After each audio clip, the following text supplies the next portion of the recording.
Geologically, India has been divided into two divisions, peninsular region and the second one is extra peninsular region. భౌగోళికంగా శిలా వ్యవస్థ పరంగా భారతదేశాన్ని రెండు భాగాలుగా విభజిస్తారు. ఒకటేమో ద్వీపకల్ప భారతదేశ వ్యవస్థ, రెండవది ఉత్తర భారతదేశ వ్యవస్థ లేదా ఎక్స్ట్రా పెనిన్సులర్ ఇండియా అంటాం దీన్ని. ద్వీపకల్పేతర భారతదేశ వ్యవస్థ. మనం చూసాం ప్రీవియస్ టాపిక్లో చదివేటప్పుడు 23.5 డిగ్రీల ఉత్తర అక్షాంశానికి దిగువ ఉన్న ప్రాంతాన్ని ద్వీపకల్ప భారతదేశం అని, 23.5 అక్షాంశాలకి ఎగువన ఉన్న ప్రాంతాన్ని ఉత్తర భారతదేశం అని మనము ఇంతకుముందు చూసాం. ద్వీపకల్ప భారతదేశ వ్యవస్థకు వచ్చి ఒక ప్రత్యేకత ఉన్నది. ఏమిటంటే అది ప్రీ క్యాంబ్రియన్ పీరియడ్, పాలియోజోయిక్ ఎరాలో, పాలియోజోయిక్ యుగంలో ప్రీ క్యాంబ్రియన్ పీరియడ్ నుంచి అంటే 570 మిలియన్ల సంవత్సరాల క్రితం నుంచి ఏ రోజు కూడా ద్వీపకల్ప భారతదేశ వ్యవస్థ సముద్ర జలాల కింద మునిగి ఉండలేదు. Never inundated under the ocean waters from pre Cambrian era, that is 570 million years ago onwards. మిగతా ప్రపంచంలో ఏ భూభాగం తీసుకున్నా ప్రతి భూభాగము ఏదో ఒక సందర్భంలో సముద్ర భూభాగం కింద మాత్రమే, సముద్రాల కింద మాత్రమే ఉండేది. ద్వీపకల్ప భారతదేశానికి పైన ఉన్నటువంటి ఉత్తర భారతదేశ వ్యవస్థ అంటే ఎక్స్ట్రా పెనిన్సులార్ రీజియన్, హిమాలయాసు, వింధ్య సాత్పురాలకు అవతల ఉన్న ప్రాంతము, తరువాత ఉత్తర మైదానాలు అంటే గంగా, సింధు, బ్రహ్మపుత్ర మైదానాలు, ఇవన్నీ కూడా 60 మిలియన్ల సంవత్సరాల క్రితం వరకు కూడా సముద్రం యొక్క క్రింది భాగంలో ఉన్నాయి. అంటే ఇప్పుడు కూడా సముద్ర జలాల కింద మునిగి ఉన్నాయి. సో ఈ ద్వీపకల్ప భారతదేశ వ్యవస్థ మాత్రం 570 మిలియన్ సంవత్సరాల క్రితం వరకు నుంచి కూడా ఎప్పుడు కూడా సముద్ర భూభాగాల కింద మునిగి ఉండలేదు. అలాగే ద్వీపకల్ప భారతదేశము శిలా వ్యవస్థ చాలా పురాతనమైన శిలా వ్యవస్థ. హిమాలయ ప్రాంతంలో ఉన్నటువంటి శిలా వ్యవస్థ మాత్రం చాలా యుక్త వయసు, చాలా చిన్న వయసు కలిగినటువంటి, తక్కువ అత్యల్ప వయసు కలిగినటువంటి శిలా వ్యవస్థ. ఈ హిమాలయాలు అనేవి 60 మిలియన్ల సంవత్సరాల క్రితం వరకు కూడా భౌగోళికంగా ఉనికి లేదు వాటికి. ద్వీపకల్ప భారతదేశము, దానికి పైన ఉన్నటువంటి ఏషియా ప్రాంతము, ఈ రెండు కూడా మనం గమనించినట్లయితే ఇది ద్వీపకల్ప భారతదేశం, పెనిన్సులార్ ఇండియా. ఈ పైన ఉన్న ప్రాంతం అంతా కూడా ఏషియా ప్లేట్, దీన్ని లార్ ఏషియా అని కూడా అంటాం. ఈ రెండిటికి మధ్య ఒక సముద్రం ఉండేది, దాన్నే టెథిస్ సీ అంటారు, పేరు పెట్టారు. ఈ కాన్సెప్ట్ని అనేక సిద్ధాంతాలు వివరించడానికి ప్రయత్నించాయి. కొన్ని 10 మంది 100 మంది ప్రయత్నించారు మనం చెప్పుకోబోయే కాన్సెప్ట్ని వివరించడానికి. వాటిలో ప్రధానమైనది ఏమిటంటే Henry Hess sea floor spreading theory.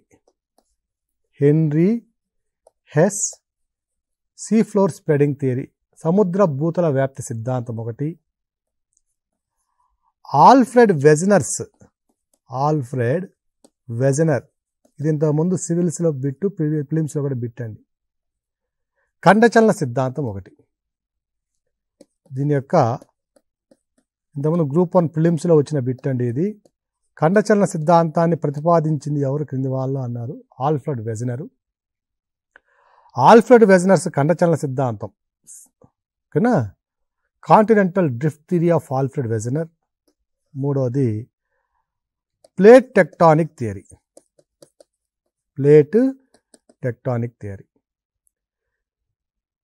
So ఈ 3 సిద్ధాంతాలు కూడా చాలా విశేషమైనటువంటి ప్రాచుర్యాన్ని పొందాయి. దేనిని వివరించడంలో అంటే హిమాలయాలు, దీన్ని టెర్షరీ శిలా వ్యవస్థ అంటున్నాం.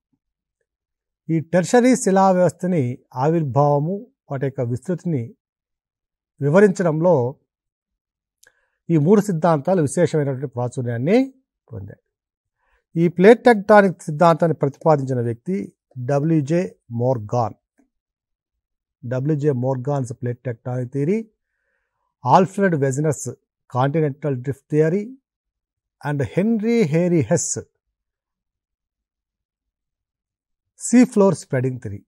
All these three theories were very prominent in the evolution of the tertiary landscapes like Himalayas and northern plains, etc. So ఈ సిద్ధాంతాల ప్రకారం ఏమైందంటే ఈ ద్వీపకల్ప భారతదేశానికి మరలా అవతల ఉన్నటువంటి ఏషియా భూభాగానికి మధ్యలో ఒక సముద్రం ఉండింది. దాన్నే టెథిస్ సీ అంటున్నాం. ఈ టెథిస్ సీలో ఉన్నటువంటి నిక్షేపాలు ఏవైతే ఉన్నాయో, అంటే టెథిస్ సముద్రంలోనికి నలువైపుల నుంచి అనేక నదీ వ్యవస్థలు తమతో పాటుగా క్రమక్షయం చెందించుకుని వచ్చిన degraded and eroded material have been deposited on the beds of the Tethys sea. క్రమక్షయం చెందించి తీసుకుని వచ్చిన భూభాగాన్ని అంతటినీ కూడా, ఆ శిలా వ్యవస్థను కానివ్వండి, నిక్షేపాలన్నింటినీ కూడా అక్కడ నిక్షేపించారు. ఈ నిక్షేపాలు క్రమంగా ఒత్తిడికి లోనయ్యాయి. ఎలా ఒత్తిడికి లోనయ్యాయంటే, ప్లేట్ టెక్టానిక్ థియరీ ప్రకారము భూభాగంలో ఏస్థెనోస్ఫియర్కి దిగువన దాదాపు 600 కిలోమీటర్లకు దిగువన, భూమి యొక్క ఉపరితల భాగం నుంచి 600 కిలోమీటర్ల దిగువన పలకలు ఏర్పడి ఉంటాయి. పలకలు ఎలా ఏర్పడతాయంటే, లోపలికి వెళ్ళే కొంది భూమి యొక్క అంతర్గత నిర్మాణంలో ఉష్ణోగ్రతలు క్రమంగా పెరుగుతూ పోతాయి. ఈ ఉష్ణోగ్రతలు క్రమంగా పెరగడానికి గల కారణం ఏమిటి? ఇది కూడా ఒక ప్రిలిమినరీ ప్రశ్న. ఈ ఉష్ణోగ్రతలు క్రమంగా పెరగడానికి గల కారణం ఏమిటంటే, లోపల ఉన్నటువంటి రేడియోధార్మిక మూలకాలు ఏవైతే ఉన్నాయో, యురేనియము, థోరియము, పొలోనియము, సీజియము, ఫ్రాన్షియము, ఇలాంటి మూలకాలు ఏవైతే ఉన్నాయో ఇవన్నీ కూడా నిరంతరాయంగా రేడియోధార్మిక వికిరణాలని ప్రసారిస్తూ ఉండడం వల్ల, రిలీజ్ చేస్తూ ఉండడం వల్ల, కానీ రేడియో యాక్టివ్ రేస్ని ఎమిట్ చేస్తూ ఉండడం వల్ల క్రమంగా ఉష్ణోగ్రతలు పెరుగుతాయి. ఈ ఉష్ణోగ్రతలు పెరిగిన సమయంలో ఏమవుతుందంటే, ఈ భూమి లోపల ఉన్నటువంటి లోపల భాగంలో కొన్ని ప్రాంతాల్లో ఉష్ణోగ్రతలు తక్కువగాను, కొన్ని ప్రాంతాల్లో ఉష్ణోగ్రతలు ఎక్కువగాను ఉంటాయి. సో ఈ విధంగా ఉష్ణోగ్రతలు తక్కువ ఎక్కువ ఉండడంలో, ఉదాహరణకి ఇక్కడ 2000 డిగ్రీల సెంటీగ్రేడ్లు ఉంది, ఇక్కడ 2100 డిగ్రీల సెంటీగ్రేడ్లు ఉంది. సో మనకు తెలుసండి, ఉష్ణోగ్రత ఎప్పుడు కూడా, టెంపరేచర్ హీట్ అనేది ఎప్పుడు కూడా అధిక ఉష్ణోగ్రత నుంచి అల్ప ఉష్ణోగ్రతకు ప్రయాణిస్తుంది. సో ఈ విధంగా ప్రయాణించే క్రమంలో ఈ లోపల ఉన్న పదార్థం అంతా కూడా సెమీ మాల్టన్ స్టేట్లో ఉంటుంది. అంటే పూర్తిగా ద్రవము కాదు, పూర్తిగా ఘన పదార్థము కాదు. సో ఈ విధంగా ఉన్నప్పుడు అధిక ఉష్ణోగ్రత నుంచి అల్ప ఉష్ణోగ్రతకి ఉష్ణరాశి ప్రయాణించే క్రమంలో ఈ పదార్థం కూడా దాంతో పాటుగా చలిస్తుంది. ఒకవేళ ఇది కూడా ఇటువైపు కనుక చలించిందంటే, రెండు కూడా, దీన్ని ఒక పలక అంటాం, దీన్ని ఒక పలక అంటాం, ఈ రెండు కూడా ఒకదాంతో ఒకటి ఢీకొంటున్నాయి. సో వీటినే కాన్వర్జెంట్ ప్లేట్ బౌండరీస్ అంటాం, పలకల అభిసరణ సరిహద్దులు అంటాం. ఈ పలకల అభిసరణ సరిహద్దుల ప్రాంతంలో ఒత్తిడి బాగా ఎక్కువై ఈ టెథిస్ సముద్రం ఉన్నటువంటి ఈ ప్రాంతంలో, ఇక్కడ ఈ పలకల ఒత్తిడికి ఈ టెథిస్ సముద్రంలో ఉన్నటువంటి పదార్థం అంతా కూడా, అవక్షేపం ఏదైతే ఉందో అదంతా కూడా ఫోల్డింగ్ ప్రక్రియ వలన, అంటే వలీకరణ ప్రక్రియ వల్ల నెమ్మదిగా పైకి నెట్టడం జరిగింది. అంటే ఈ రెండు పలకల మధ్య ఉన్నటువంటి భాగంలో ఈ ఒకదానితో ఒకటి నెట్టుకున్నప్పుడు ఈ సముద్రంలో నిక్షేపమైనటువంటి పదార్థం ఏదైతే ఉందో అదంతా కూడా పైకి నెట్టడం జరిగింది. ఈ పైకి నెట్టే క్రమంలో ఇప్పుడు ఏమైందంటే, అదంతా కూడా వలీకరణ ప్రక్రియ ద్వారా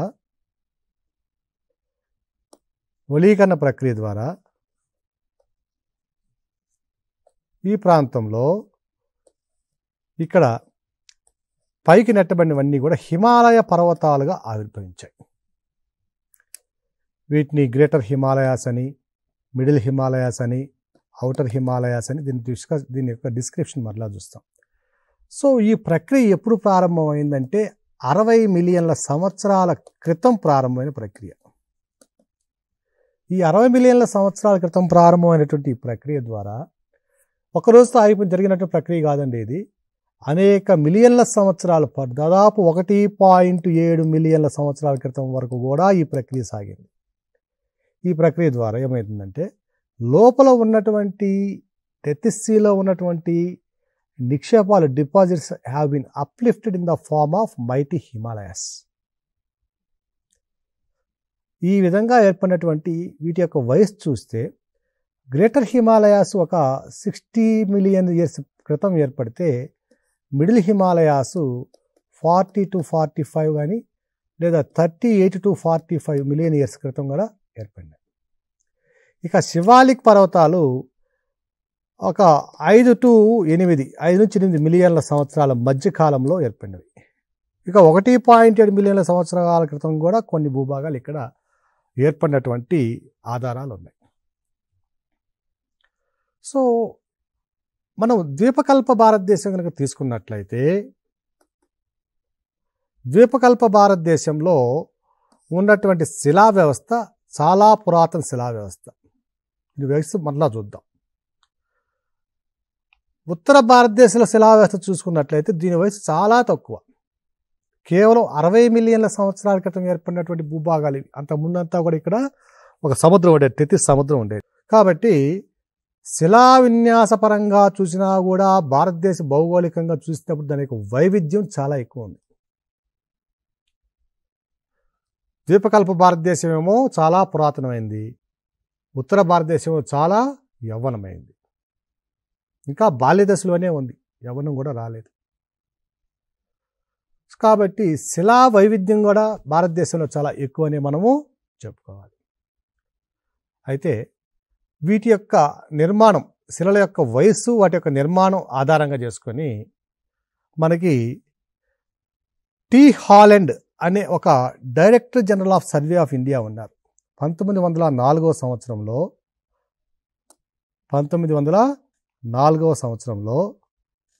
sir T Holland, the then director general of survey of India, ఇది ఉప్పల్లో ఉందండి. ఇది చాలా పురాతనమైనటువంటి ఒక ఆర్గనైజేషన్ ఇది. సో టి హాలండ్ అనే ఆయన 1904 సంవత్సరంలో భారతదేశం మొత్తం కూడా పర్యటించి తన సిబ్బందితో శిలా వ్యవస్థని 4 రకాలుగా వర్గీకరించాడు. ఒకటి ఆర్చియన్ శిలా వ్యవస్థ, రెండవది పురాణ రాక్ సిస్టమ్ ఆర్ పురాతన శిలా వ్యవస్థ, మూడవది ద్రవిడియన్ రాక్ సిస్టమ్, ద్రవిడియన్ శిలా వ్యవస్థ, నాలుగవది ఆర్యన్ శిలా వ్యవస్థ, ఆర్యన్ రాక్ సిస్టమ్.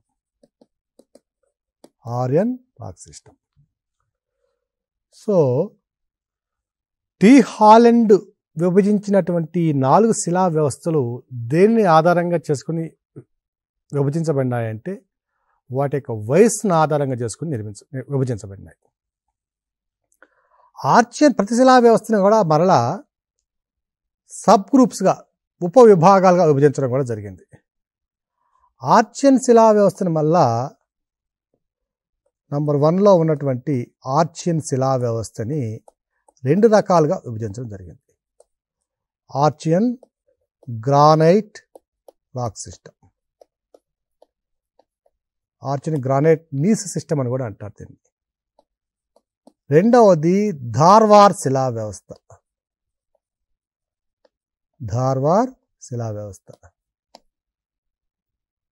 ఆర్చియన్ శిలా వ్యవస్థలో ఉన్నటువంటి ఆర్చియన్ గ్రానైట్ శిలా వ్యవస్థకు వయసు ఎంత అంటే 4500 మిలియన్ సంవత్సరాల నుంచి 1800 మిలియన్ సంవత్సరాల క్రితం వరకు ఉన్న శిలా వ్యవస్థ. 4500 ఎందుకు చెప్తున్నామంటే భూమి యొక్క వయస్సు 4.6 billion years. Evolution of planet Earth happened around 4,600 million years or 4.6 billion years ago. లేదా 460 కోట్ల సంవత్సరాల క్రితం ఏర్పడింది. It is believed that all the planetary system of solar system have been derived from the mass of the sun only. అన్ని గ్రహాలన్నీ కూడా సూర్యుని యొక్క ఒక పాక్షికమైన mass less than 1%, less than 0.1%. So అంత మాస్ నుంచే, సూర్యుడి నుంచి మాస్ నుంచే విడిపడి మన సౌర కుటుంబంలో ఉన్నటువంటి వివిధ గ్రహాలు ఏర్పడ్డాయి. ఈ గ్రహాల యొక్క వయసును దేన్ని బట్టి గుర్తిస్తామంటే, శిలల యొక్క వయసుని కార్బన్ డేటింగో లేదా మరొక అధునాతన ప్రక్రియ ద్వారానో నిర్ణయిస్తాం. ఇక్కడ ఉన్నటువంటి శిలా వ్యవస్థ వయసు ఎంత ఉంటుందంటే 4.6 బిలియన్ సంవత్సరాలు. భూమి ఏర్పడేటప్పుడు భూమి యొక్క ఉపరితల ఉష్ణోగ్రత 8,800 డిగ్రీల సెంటీగ్రేడ్ వరకు ఉన్నట్లుగా అంచనా వేయబడింది. దీని ప్రకారము ఈ శిలల వయస్సు 4.6 బిలియన్ సంవత్సరాలుగా లెక్కగట్టడమైంది. ఈ ఏర్పడినప్పుడు 8,800 డిగ్రీల సెంటీగ్రేడ్ ఉష్ణోగ్రత ఉన్నప్పుడు ఏ పదార్థం కూడా ద్రవ పదార్థ స్థితిలో కానీ ఘన పదార్థ స్థితిలో కానీ ఉండదు. No scope for the solid and liquid stages. Entire mass completely in the gaseous state. క్రమంగా వాయుస్థితిలో ఉన్నటువంటి ఈ పదార్థాలన్నీ కూడా, ఈ ద్రవ్యరాశి అంతా కూడా చల్లబడడం ద్వారా, అంటే టెరెస్ట్రియల్ రేడియేషన్ ప్రక్రియ, రేడియోధార్మిక వికిరణ ప్రక్రియ ద్వారా ఉన్నటువంటి ఉష్ణరాశి అంతా కూడా వికిరణ రూపంలో భూభాగాన్ని, భూమి యొక్క వాతావరణాన్ని వీడి స్పేస్లోకి, అంతరిక్షంలోకి వెళ్ళిపోయింది. ఇలా జరగడానికి 100 నుంచి 200 మిలియన్ల సంవత్సరాలు పట్టిందని ఒక అంచనా. సో ఈ విధంగా చూసినట్లయితే మొట్టమొదటి శిలా వ్యవస్థ వయస్సు ఎంత అంటే సుమారుగా 4,500 మిలియన్ల సంవత్సరాలు. సో అత్యంత పురాతనమైన శిలా వ్యవస్థ భారతదేశంలో ఏది అంటే అది ఆర్చియన్ గ్రానైట్ శిలా వ్యవస్థ. ఇది ఇగ్నియస్ రాక్ సిస్టమ్. శిలలు 3 రకాలుగా వర్గీకరించుకోవచ్చు. ఏమిటంటే అవి, ఒకటి అగ్నిశిలలు, ఇగ్నియస్ రాక్ సిస్టమ్స్. రెండవది సెడిమెంటరీ రాక్ సిస్టమ్, అవక్షేప శిలలు. మూడవది వచ్చి రూపాంతర శిలలు, అంటే మెటమార్ఫిక్ రాక్ సిస్టమ్. ఈ రెండవ రకము, మూడవ రకము శిలా వ్యవస్థలకి, ఈ రెండిటికి మూలం ఎవరంటే అగ్నిశిలలే. ఈ అగ్నిశిలలు ఎలా ఏర్పడతాయంటే, ఇవి మరలా అగ్ని పర్వత విస్ఫోటన ప్రక్రియ ద్వారా, అగ్ని పర్వతాలు విస్ఫోటిస్తాయి. విస్ఫోటన ప్రక్రియ ద్వారా లోపల ఉన్న మాగ్మా చల్లబడి బయటకు వచ్చి, వెలుగు నుంచి చల్లబడి లావాగాను శిలలుగాను మారుతుంది. సో అగ్నిపర్వత ప్రక్రియ ద్వారా ఏర్పడి లోపల ఉన్నటువంటి మాగ్మా చల్లబడితే దాన్ని అగ్నిశిల అంటాం. ఈ అగ్నిశిలల నుంచి మరలా అవక్షేప శిలలు ఏర్పడతాయి. ఉదాహరణకి ఏదైనా ఒక పర్వతం ఉంది, ఆ పర్వతం మీద ఉన్నటువంటి అగ్నిశిల క్రమక్షయానికి గురవుతుంది. ఎండకి ఎండడం, వాన తడవడం, ఒక యానిమల్స్ లేదా బర్డ్స్ యొక్క ఎక్స్క్రీషన్స్, అంటే జంతువుల యొక్క విసర్జ పదార్థాలు, గాలిలో ఉన్నటువంటి తేమ, వాయురాశుల్లో ఉన్నటువంటి కొన్ని ఆమ్లధర్మాలు, వీటన్నిటి వల్ల, మంచు కొండలు, వీటన్నింటి వల్ల కూడా క్రమంగా క్రమక్షయం చెంది ఈ కొండ మీద ఉన్న శిల నెమ్మదిగా జారి ఎక్కడెక్కడో బెడ్స్గా ఏర్పడుతుంది.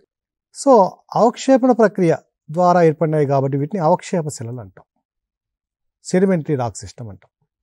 లిథిఫికేషన్ ప్రాసెస్ ఉంటుంది ఇక్కడ.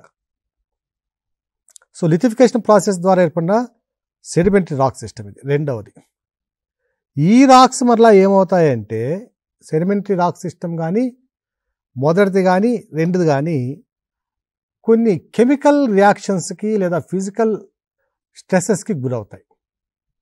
లోపల ఉన్నటువంటి ఆ శిలా వ్యవస్థ అధిక ఉష్ణోగ్రతలకి పీడనాలకి లోను కావచ్చు.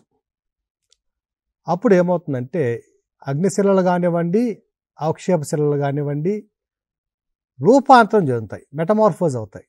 అందువల్ల మెటమార్ఫిక్ రాక్ సిస్టమ్ అంటాం. Metamorphic rock system best example diamond. Graphite ఏదైతే ఉందో భూమిలో, ఆ గ్రాఫైటు అధిక ఉష్ణోగ్రత దాదాపుగా 3500 3600 డిగ్రీల సెంటీగ్రేడ్ పైన, ఇంకా అధిక పీడనానికి కనుక లోనైతే ప్యూర్ కార్బన్ బొగ్గు డైమండ్గా మారిపోతుంది. అది రూపాంతర శిలా వ్యవస్థ ఉదాహరణ. ఇక మన ఐరన్ కానివ్వండి, కోలు కూడా కానివ్వండి, ఐరన్, మెటల్స్, ఇవన్నీ నాన్ మెటల్స్, ఇవన్నీ కూడా అవక్షేప శిలలకు ఉదాహరణలు. They are the best examples for the sedimentary rock system. ఇప్పుడు మనకు ఉన్నటువంటి శిలా వ్యవస్థ 4 రకాల్లో మొదటిది ఆర్చియన్ గ్రానైట్ శిలా వ్యవస్థ అగ్నిశిలకు ఉదాహరణ. It is the best example for the igneous rock system. దీని వయస్సు 4500 నుంచి 1800 మిలియన్ల సంవత్సరాలు.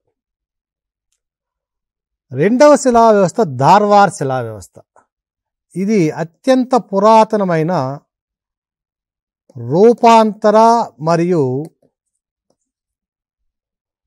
అవక్షేప శిలలకు ఉదాహరణ. రెండవది ధార్వార్ శిలా వ్యవస్థ. ఇది దేనికి బెస్ట్ ఎగ్జాంపుల్ అంటే it is the first sedimentary and metamorphic rock system of India. ఇక ఆర్చియన్ గ్రానైట్ శిలా వ్యవస్థ ఇది మొట్టమొదటి ఏర్పడినటువంటి అగ్నిశిలకు ఉదాహరణ. సో మొట్టమొదటి రాక్ సిస్టమ్ చూస్తే ఆర్చియన్ రాక్ సిస్టము.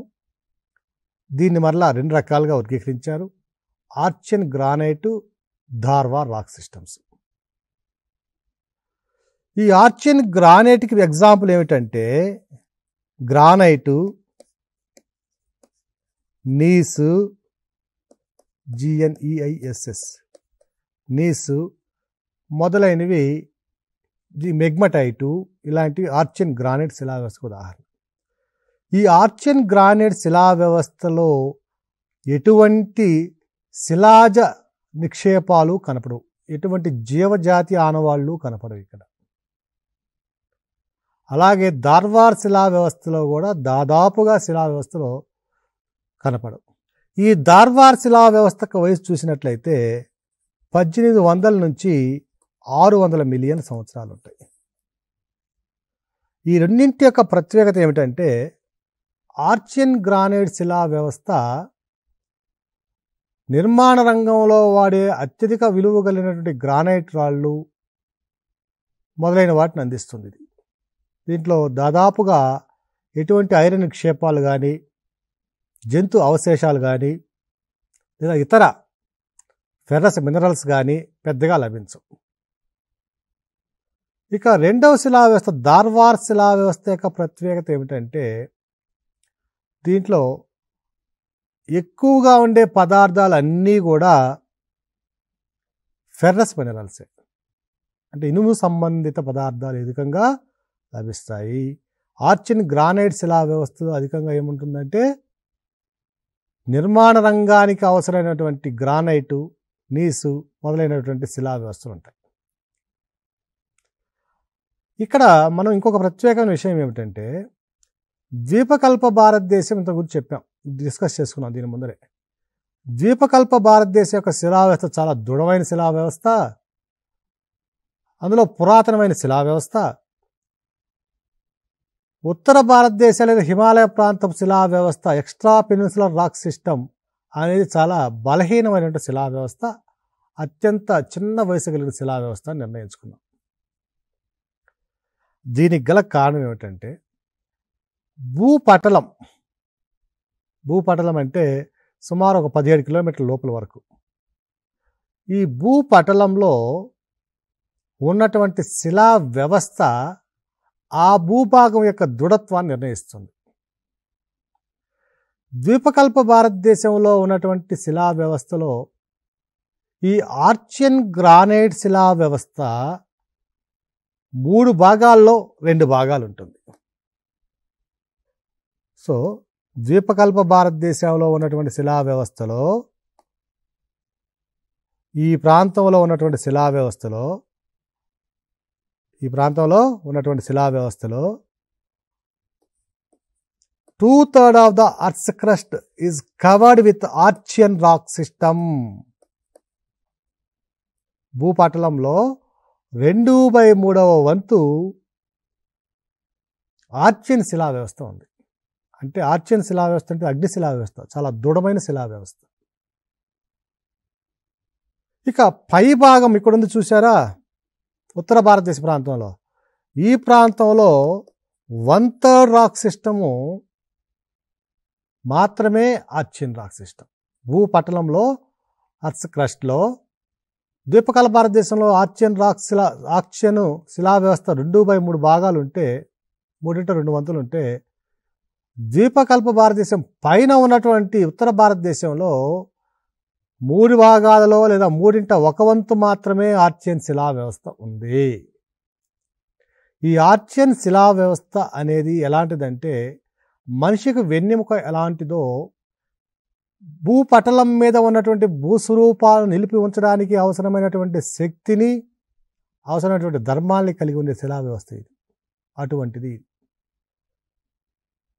ఉదాహరణకి పశ్చిమ కనుమలు తీసుకున్నాం అనుకోండి. పశ్చిమ కనుమలు పర్వతంగా ఉన్నాయి అంటే ఆ ఆర్చియన్ శిలా వ్యవస్థ ఏదైతే ఉందో దాన్ని, ఆ పర్వతాల్ని పట్టుకొని నిలబెట్టుంది.